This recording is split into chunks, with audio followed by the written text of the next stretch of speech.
Je lis du livre de Nombres, chapitre 21, au verset 1er, ce qui suit. Le roi d'Arad, cananéen qui habitait le Midi, apprit qu'Israël venait par le chemin d'Atarim. Il combattit Israël. Prions. Notre Seigneur, notre Dieu, la route vers l'éternité est parsemée d'embûches. L'histoire du peuple d'Israël est là pour nous inculquer cela. Tandis que nous étudierons Nombre 21, une partie de Nombre 21, nous te supplions de nous accorder ton esprit afin qu'il nous conduise dans toute la vérité, nous t'en prions.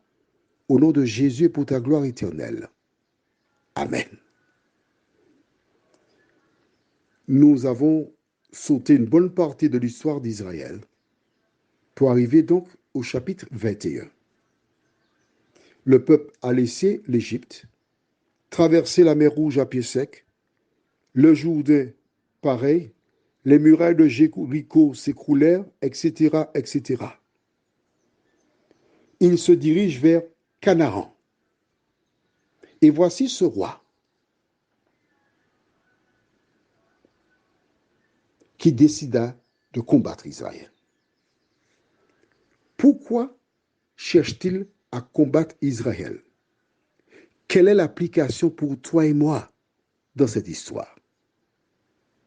Il cherche à combattre Israël car à l'évidence, Moïse n'est pas le Messie. Le Messie n'est pas encore né. Donc forcément, il doit naître. Alors, l'ennemi poussera des individus à se révolter, à faire la guerre à Israël pour les assujettir, les tuer, de telle sorte que le Messie ne verra jamais le jour. Voilà pourquoi Israël était souvent en guerre, parce que l'ennemi utilisait des nations pour les entraîner dans le péché ou pour les détruire. Quelle est l'application pour toi et moi? À partir du moment où tu as accepté Jésus, parce que nous sommes tous en Égypte, quand nous acceptons Jésus, nous sortons d'Égypte. Nous traversons la mer Rouge qui représente un symbole du baptême. Et nous nous dirigeons vers la terre promise par Jésus. Exactement comme les enfants d'Israël qui se dirigeaient vers la terre promise par Dieu, Canaan. Mais avant d'arriver à Canaan, l'ennemi avait prévu des pièges pour les empêcher d'arriver à Canaan. De même pour toi et moi. L'ennemi a mis des embûches. Il a placé des individus, des situations, ayant pour seul objectif nous empêcher d'arriver sur la nouvelle terre que Jésus a préparée pour celles et ceux qui l'aiment. C'est aussi simple que cela. Chaque fois que tu lis la Bible, tu vois une guerre entre Israël et les autres, tu dois comprendre, analyser, réaliser que ce sont des armes utilisées par l'ennemi pour les empêcher d'arriver dans la terre promise.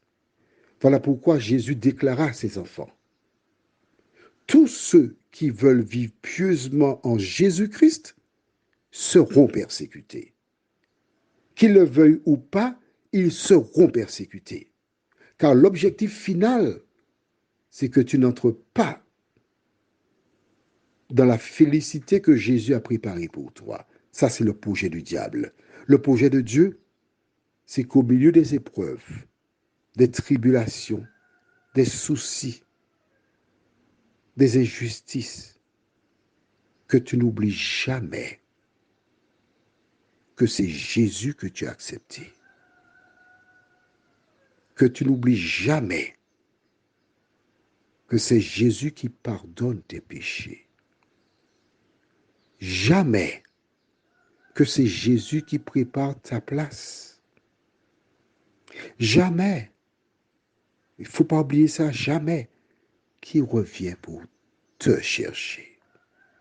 Seigneur, merci de nous aider à remémorer, à passer, repasser ces vérités, afin que rien ni personne ne vienne nous séparer de ton amour, nous t'en prions. Au nom de Jésus, pour ta gloire éternelle. Amen. Je te souhaite une bonne journée sous le regard de Dieu.